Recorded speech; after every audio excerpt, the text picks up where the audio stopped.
আসসালামু আলাইকুম। প্রিয় আমার বাংলাদেশ ভাই এবং প্রবাসী ভাইরা, আপনারা কেমন আছেন? আমি জানাবো, যারা ভালো খায় ভালো পরে আসলে তাদের যারা হিংসা করে আসলে এটা ঠিক না। কারণ আমি কামাই করে খাই ভাই, আমার হিংসা করে কী করবে আরেকজনে? আপনিও এই কামাই করে খান। কারণ হিংসা ব্যক্তিকে আল্লাহ পছন্দ করে না। সেই বিষয়ে আমার একটা বড় ভাই আছে, কিন্তু ইমাম মসজিদে ইমামতি করে। এই হাদিস সম্পর্কে অনেক কিছু জানে। আমি এক থেকে জানবো এর থেকে যে হিংসা যারা করে সেই ব্যক্তিকে আল্লাহ কি চোখে দেখে এবং কি তার পদক্ষেপ নেবে। আসসালামু আলাইকুম ভাই। ওয়ালাইকুম আসসালাম রহমতুল্লাহ। সাহেব ভাই, হিংসা এটা এমন একটা খারাপ আমল যেটা মানুষের সৎ আমলকে জ্বালিয়ে দেয়। আগুন যেমন কাঠকে পুড়িয়ে ফেলে জ্বালিয়ে দেয়, ঠিক আদম আলাইহিস সালাম আমাদের জাতির পিতা, তিনার মর্যাদা দেখে ইবলিশ হিংসা করেছিল, আর হিংসা থেকে তার অহংকার হওয়ার কারণে সে কিন্তু অভিশপ্ত হয়ে যায়।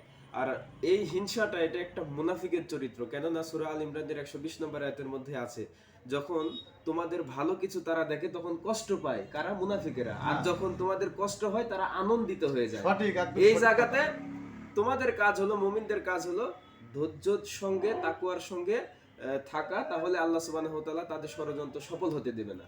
এই জন্য এই আচরণটাই হলো মুনাফিকের, যাই কাজটা করে এরা মুনাফিক। আর আল্লাহ অন্যত্রে বলেছেন মুনাফিকেরা থাকবে জাহান্নামের সর্বনিম্ন স্তরে। এই জন্য আসুন আমরা এই চরিত্র থেকে ফিরে আসি। আল্লাহ যেন তৌফিক দেন। আপনাকে অসংখ্য অসংখ্য ধন্যবাদ। প্রিয় আমার বাংলাদেশ ভাইরা, আপনারা হয়তো শুনলেন।